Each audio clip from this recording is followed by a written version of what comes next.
قرآن کریم میں اللہ رب العزت نے تمام ایمان والوں کو حکم دیا، یا ایھا الذین آمنوا لا تخونوا اللہ والرسول، ایمان والو تم اپنے اللہ سے اور اپنے رسول سے بھی خیانت نہ کرو، وتخونوا اماناتکم، اور تم اپنی امانتوں میں بھی خیانت نہ کرو، وانتم تعلمون، درا حال ہے کہ تم لوگ جانتے ہو۔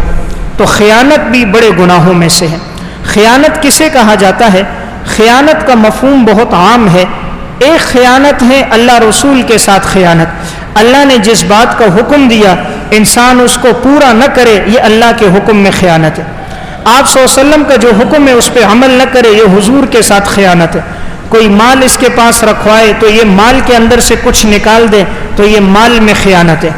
ایک آدمی کوئی چیز فروخت کر رہا ہے، اس میں ملاوٹ کرے تو یہ خیانت کر رہا ہے۔ دودھ فروخت کر رہا ہے، پانی ملا رہا ہے۔ ایک شخص کوئی اور سامان فروخت کر رہا ہے، اس میں ملاوٹ کر کے بیچ رہا ہے۔ تو کوئی بھی وہ چیز جس میں انسان ملاوٹ کرے، اصل چیز دوسرے کو فراہم نہ کرے تو وہ خیانت کر رہا ہے، وہ اس کبیرہ گناہ کی وعید میں شامل ہے۔ حدیث میں آتا ہے، آپ صلی اللہ علیہ وسلم نے فرمایا، لا ایمان لمن لا امانت لہ ولا دین لمن لا عہد لہ، اس شخص کا کوئی ایمان نہیں جو امانت دار نہیں، اور اس شخص کا کوئی دین نہیں جو وعدے کا پاسدار نہیں۔ آپ صلی اللہ علیہ وسلم نے فرمایا، آیت المنافق ثلاث، منافق کی 3 نشانی ہے، اذا حدث کذب، بات کرے گا تو جھوٹ بولے گا، واذا وعد اخلف، وعدہ کرے گا خلاف ورزی کرے گا، واذا اؤتمن خان، جب امانت رکھوائی جائے تو امانت میں خیانت کرے گا۔ اسی لیے حدیث میں آتا ہے، اگر کوئی تمہارے ساتھ خیانت کرے تب بھی تم اس کے ساتھ خیانت نہ کرو، تم امانت کے ساتھ پیش آؤ۔ آپ صلی اللہ علیہ وسلم نے فرمایا، ادِ الامانۃ الی من ائتمنک، امانت کو اس کے سپرد کر دو جو تمہارے ساتھ امانت کا معاملہ کرے، ولا تخن من خانک، جو تمہارے ساتھ خیانت کرے تم اس کے ساتھ خیانت نہ کرو، تم امانت سے پیش آؤ۔ آپ صلی اللہ علیہ وسلم نے فرمایا کہ مومن میں تمام چیزیں ہو سکتی ہیں، لیکن مومن میں 2 باتیں کبھی نہیں ہوں گی، کبھی خیانت نہیں کرے گا، کبھی جھوٹ نہیں بولے گا۔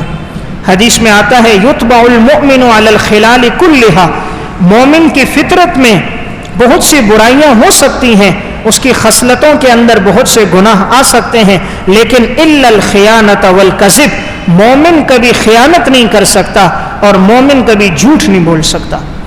آپ نے فرمایا مومن کی فطرت اللہ نے رکھی ہے، وہ یہ 2 کام نہیں کرے گا، اگر وہ کرتا ہے تو گویا اس کی فطرت مسخ ہو گئی، اس کی فطرت اسلام سے ہٹ گئی، دین سے ہٹ گئی، تب وہ خیانت کر رہا۔ اس لیے اس گناہ سے بھی انسان اپنے آپ کو بچائے۔ اور آپ نے فرمایا سب سے پہلی چیز میری امت سے جو اٹھائی جائے گی وہ کیا ہے؟ اول ما یرفع من الناس الامانۃ، سب سے پہلی چیز جو اٹھائی جائے گی وہ لوگوں میں امانت داری ہے، کہ لوگوں میں یہ خصلت ختم ہو جائے گی۔ پورے علاقے میں گھومیں گے تو کوئی امانت دار انسان نہیں ملے گا، لوگ کہیں گے فلاں شخص ہوتا تھا جس کے پاس امانت رکھواتے تھے، لیکن آج ایسا کوئی امانت دار نہیں ہے۔ اسی طرح اگر کوئی کسی کو اپنے راز کی بات بتائے تو وہ بھی امانت ہے، اس بات کو آگے نہ پھیلائے۔ یا آدمی نے کسی کو گناہ کرتے دیکھ لیا، وہ اپنے اس گناہ پر پشیمان ہے، تو یہ بھی امانت ہے، اس کو آگے نہ پھیلایا جائے، اس پہ پردہ ڈالا جائے۔ جب انسان دوسرے کے گناہوں عیوب پہ پردہ ڈالتا ہے تو اللہ پھر اس کے گناہوں پر بھی پردہ ڈال دیتا ہے۔ تو خیانت کے گناہ کی سزا بھی اللہ دنیا میں انسان کو دیتا ہے۔ امام بیہقی رحمہ اللہ کی کتاب شعب الایمان، اس میں انہوں نے خیانت کے تحت واقعہ لکھا کہ چند تاجر لوگ سفر میں گئے، یہ لوگ سفر میں نکلے تجارت کی غرض سے، تو یہ چلتے گئے، کافی سفر طے کرنے کے بعد ان میں سے ایک تاجر بیمار ہو گیا، اتنا بیمار ہوا کہ راستے میں انتقال ہو گیا۔ اب یہ تاجر اس کے لیے قبر کھودنے لگے تاکہ یہیں اس کی تدفین ہو جائے، واپس لوٹانا بہت مشکل تھا۔ ایک جگہ قبر کھودی، جیسے کھود لی گئی اندر سے ایک اژدہا نکل گیا۔ انہوں نے دوسری جگہ قبر کھودی، وہاں بھی اژدہا نکلا۔ تیسری جگہ قبر کھودی، وہاں بھی اژدہا نکلا۔ بڑے پریشان ہو گئے کہ آخر ہر جگہ اژدہا کیوں نکل رہا ہے۔ عبداللہ ابن عباس رضی اللہ تعالیٰ عنہ سے پوچھا گیا، انہوں نے فرمایا یہ اس کا گناہ ہے، اس کی سزا اس کو مل رہی ہے، تم ساری زمین بھی کھود لوگے لیکن ہر جگہ یہ اژدہا نکلے گا، لہٰذا تم اس کو اسی میں دفنا دو۔ اب اس شخص کو جیسے دفنایا گیا، اژدہا جسم سے لپٹ گیا، انہوں نے جلدی جلدی مٹی ڈالی اور واپس آ گئے۔ جب یہ لوگ اپنے سفر سے لوٹے تو انہوں نے کہا ہم اس کی گھر والی سے پوچھیں گے اس کی زندگی میں کون سا گناہ تھا کہ یہ اللہ کی پکڑ میں آ گیا۔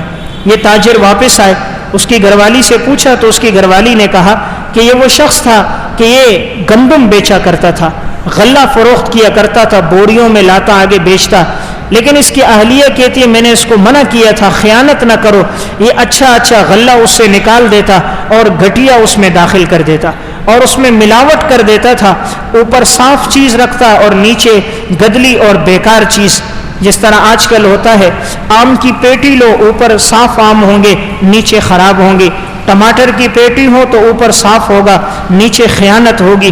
تو یہی گناہ اس شخص میں بھی تھا، تو اس کی گھر والی نے کہا کہ شاید اللہ نے اس کو عذاب اسی وجہ سے دیا۔ تو دیکھیں خیانت کی کتنی بڑی سزا ہے، اللہ نے دنیا میں پکڑا۔